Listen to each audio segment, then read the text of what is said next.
When my parents were thrown out of a child's birthday party because they asked the stupidest thing imaginable, by user hold in position 4. For those who read my previous post about how my parents tried to cancel my 14th birthday, they knew very well what my brother was like during birthday parties that weren't his own. And they tried to enable his behavior in any way they could just because he's high-functioning autistic. Well, that rampant spoiling didn't go well with people outside of the family. Like at all.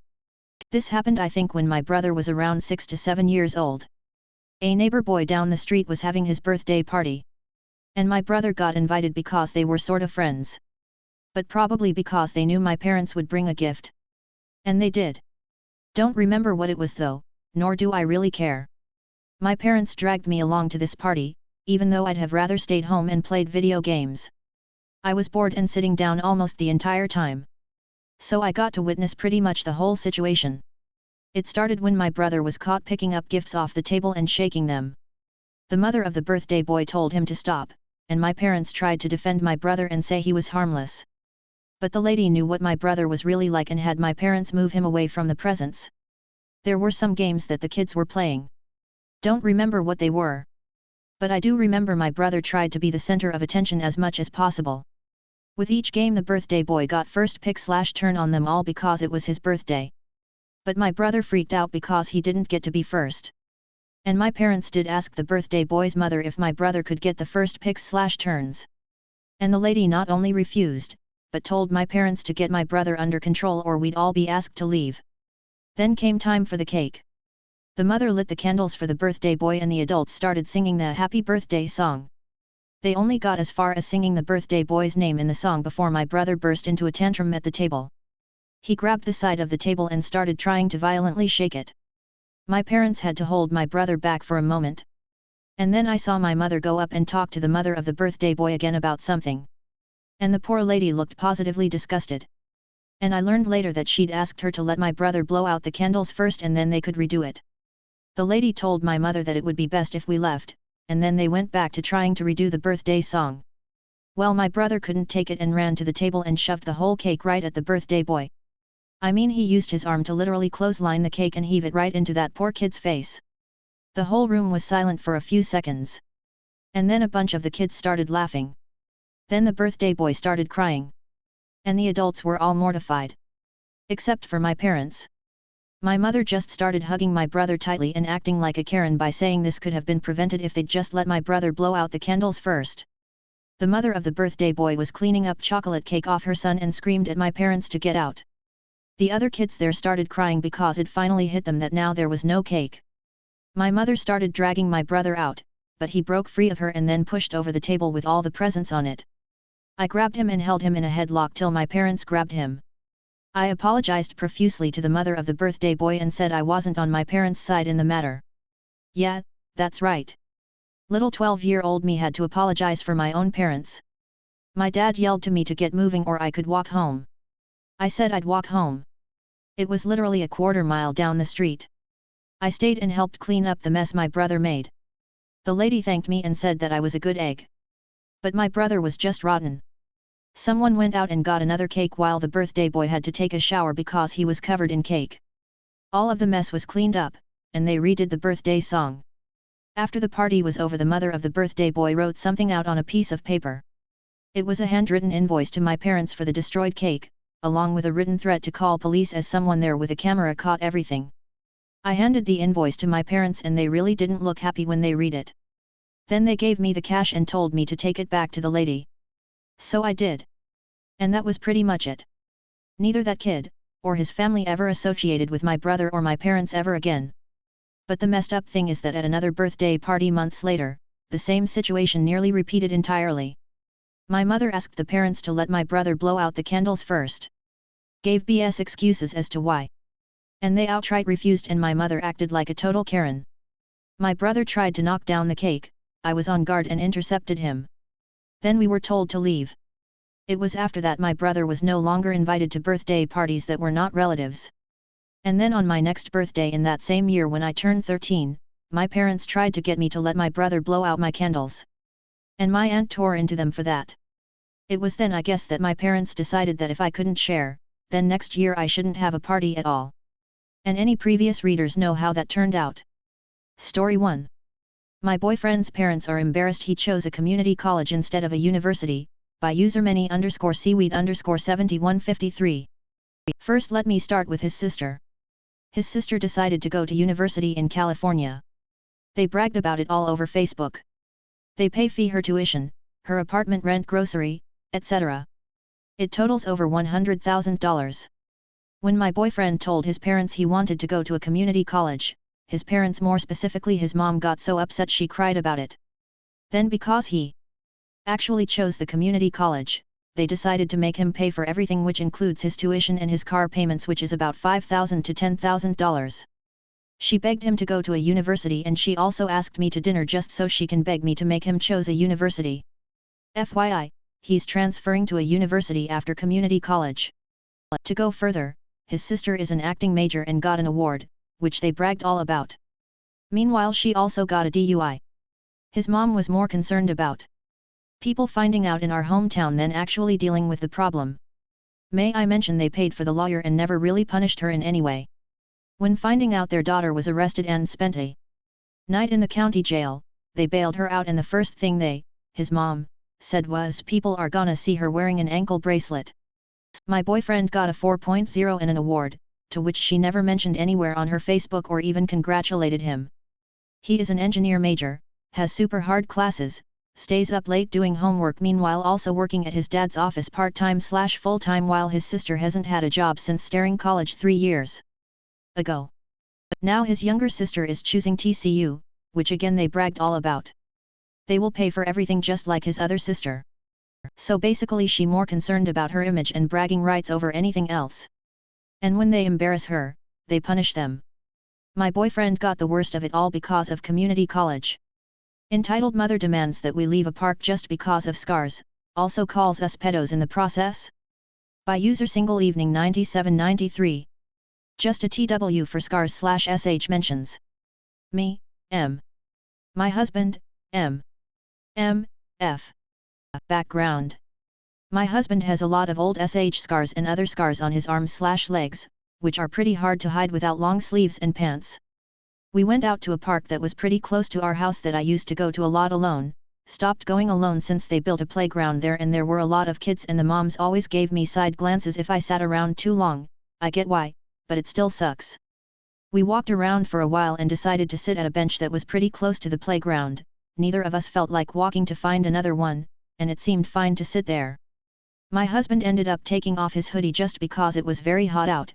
15 or so minutes later this lady comes up to us. Hey, could you maybe leave? My son is playing over there. Wait, why do we have to leave? I don't want my son to see those gross things, referring to the scars. Me, we're not doing anything, just ignore us.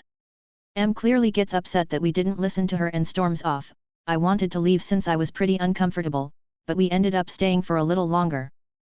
Comes back after a little while. I thought I told you to leave. It's a public park, we don't have to leave just because you said so. Talking to me, why don't you and your friend just leave? Those marks are disgusting. Me, shows ring, he's my husband. Also, his scars are none of your damn business to begin with, we aren't hurting you in any way. Looks offended, oh you're one of those. Drops F slur, no wonder you are over here, you pedos. Don't call us that. Whatever. I'm calling the police on you, drops F slur again. Me, do it, since you're clearly the one harassing us. Walks off to call the police or something, and we wait for the cops to come. We waited for a while and eventually the police came. Cops, what's exactly the issue? They are harassing me. These, F slur. Again. I swear, if you're going to insult me based on nothing but my sexuality, at least get creative with it. SMH homophobes, are pedos, and they clearly like my son. We explained what actually happened. They seemed pretty annoyed that they had to come for something so dumb. They ended up giving a ticket for disturbing the peace or something and left pretty quickly. Kept throwing a tantrum, but we left afterwards, not really wanting to get called more slurs.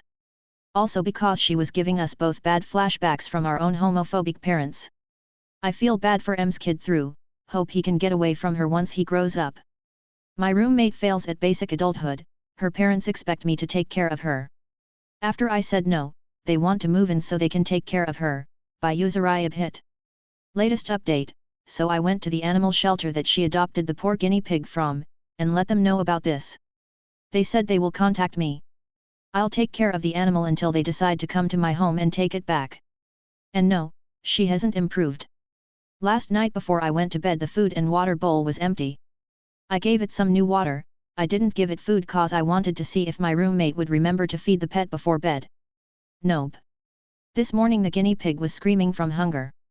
Update, I tried to edit to get rid of some typos but accidentally deleted a lot of my texts. I am writing them out again. My 23F roommate is 22 but failed at basic adulting because her parents failed their job. She presents herself as the cute, kind, understanding, innocent girl when she's with people. I was fooled by this too, it's why I agreed to be her roommate cause I thought she's a nice person, but she's a failure at basic adulthood. We became roommates a few months ago and I can't wait to move out next month. At first, everything was normal, then it got bad. She fails at basic cleaning, she let her pet starve and live in its own feces. I think she should be reported for animal abuse cause that poor animal would have been starved to death already if I haven't been feeding it. She made the house dirty, hair everywhere, mess in kitchen, the weird smell from her room, and I have been doing all the cleaning. She only cleans when I get really pissed and tell her to clean up. And I really hate how she always pulls the innocent little girl thing whenever I tell her your bad hygiene has damaged our living conditions. A few days ago she caused a little drama in our school because she disappeared for 2 days straight, she didn't respond to anyone's calling and texting, people thought she went missing. I panicked too because the area we live in isn't very safe for a young woman. I really don't like her but still, I don't want anything bad to happen to her. Eventually yesterday she returned home looking normal and said she went over to a friend's place. Her parents panicked and somehow got my number. I told them she has returned home safely. They told me they believe their daughter is now depressed or something, there's no diagnosis though, she has stopped going to school all of a sudden, refuses to talk to them, they couldn't hear from her for days, etc. I was weirded out because I didn't notice she actually has dropped out. I do notice she's been home a lot, but we have different schedules so I didn't think I told them she has returned home safely but they couldn't calm down. Now, the annoying part begins. We are in another country for college so we are both far away from home.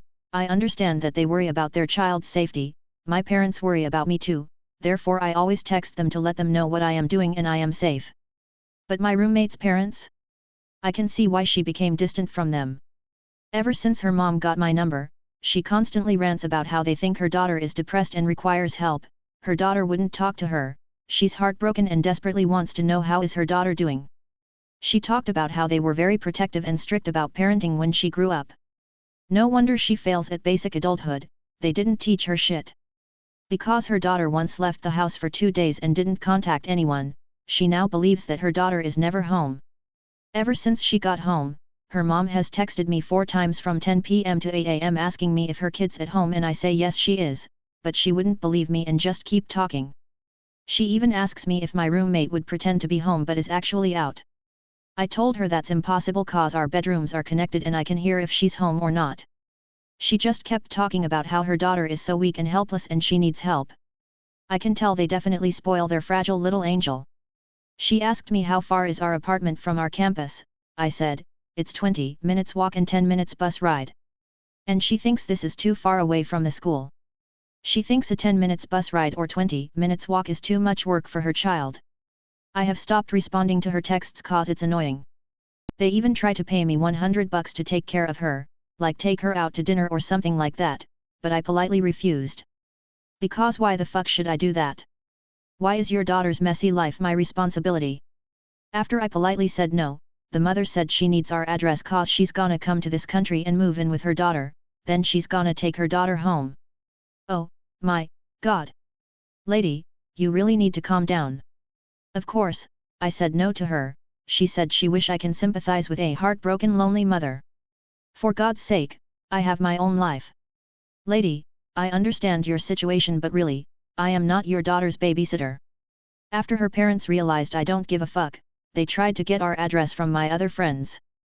Some of the parents in our school, those parents whose kids are all from our country, have this group chat in a chatting app so they can know about how their kids are doing at school.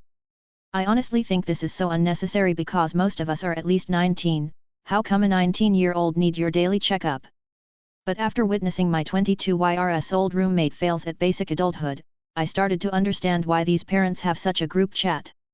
Her parents found the number of a friend of mine from this group chat and started texting her. They asked her, "Where do I live?"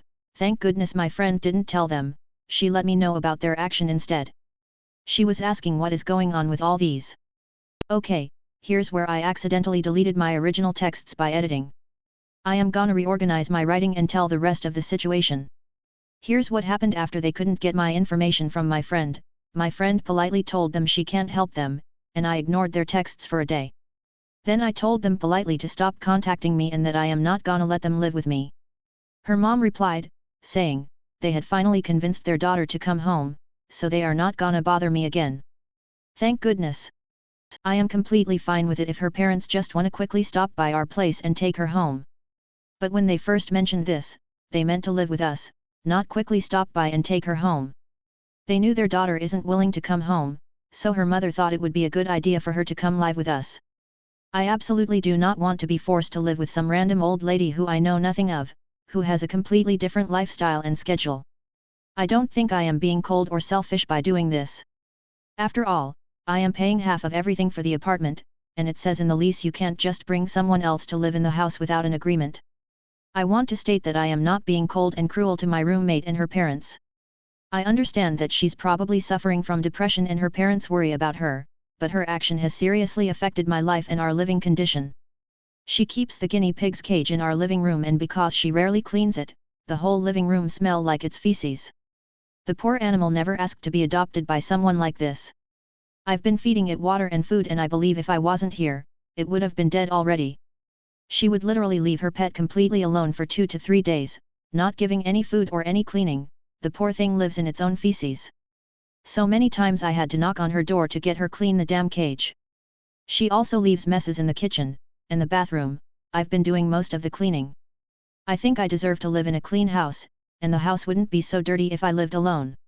When my roommate first stopped caring about her pet and hygiene, I tolerated her. Even when I was pissed about the dirtiness, I always made sure to speak to her in a calm and neutral voice. I always simply told her, "Hey, your pet really needs cleaning. Hey, the sink is quite dirty after your dinner." I never called her names or cursed her. The only time I raised my voice to her was when her pet's cage started attracting bugs and flies. I was so angry, but even that, I only said, "You should give your pet to someone else if you can't take care of it. Your pet is attracting flies into our home now." I choose to tolerate her for months because I remember when I was younger, I too suffered from depression and couldn't function very well. So I thought she deserved to have some time to improve as I did. But none of my kindness and patience has worked. Her action not only affects me but an innocent living thing. So please do not think I am cold or cruel to her. I really ain't. About her parents, I showed my kindness and patience too, because I totally understand why were they so worried about her. Your child is living in another country, is probably depressed, is distant from you, and would disappear from home for days, and the only one you can contact is her roommate. Yes, I understand this 100%. That's why I agreed to let them get my number, texted me day and night, and answered all of her mother's nonsense questions. I also made sure to speak politely to them even when I really was upset with them. But it's clear they don't respect my privacy and boundaries. I am totally okay with helping them confirm if their daughter is safe at home, but I can't let them assume I am willing to be her babysitter. Also, what kind of babysitter is only worth $100? I have my own life, my own school to deal with, and I don't have all the time to deal with their family business. It was also very shady of them to harass my friend for my privacy. I am also living by myself in another country, being far away from my family. Do my parents not worry about my safety? She's not the only one who has loving parents, she's not the only one who has difficulties living in another country alone. I cried a lot when I had difficulties in another country. My parents worried sick about me as well. But they never tried to move in with me against my and my roommate's will. They also never harassed my friend to get my information. I too once suffered from depression when I was younger, and so are lots of my friends, but none of us are this dirty and lazy when we went through all that. So no, I am tired of tolerating all of her actions. For the pet, I plan to let our local animal shelter know about this as soon as tomorrow. I will definitely want them to either take the guinea pig away or give it to someone better. I don't mind taking care of it when I move out and live in my new place. Poor thing has been suffering from her. Also, about the parents group chat, I am totally fine with parents caring about their children's life, but seriously, the big reason why they have this group chat is because we have so many immature, childish, irresponsible students in the campus who are from my country, and it's always the parents who raised them this way. I've had friends, I am talking about friends from my country, in our school that went through very similar things, like they are forced to live with irresponsible students from our countries, they are forced to do all the cleaning for the whole house because those spoiled children wouldn't. When I talked to a friend of mine about this, he told me we have way too many students from our countries acting like your roommate in this school. This is nothing new. And trust me, it's always the parents. Entitled Mom Steals My iPad and Demands I Let Her Kid Keep It, by user Don't Call Me Doll. Hello y'all, long time lurker first time poster. My boyfriend's power is out so I have no one else to vent to, so please listen to my tale of woe. I work at a car dealership as a receptionist, one of my duties being greeting customers when they enter.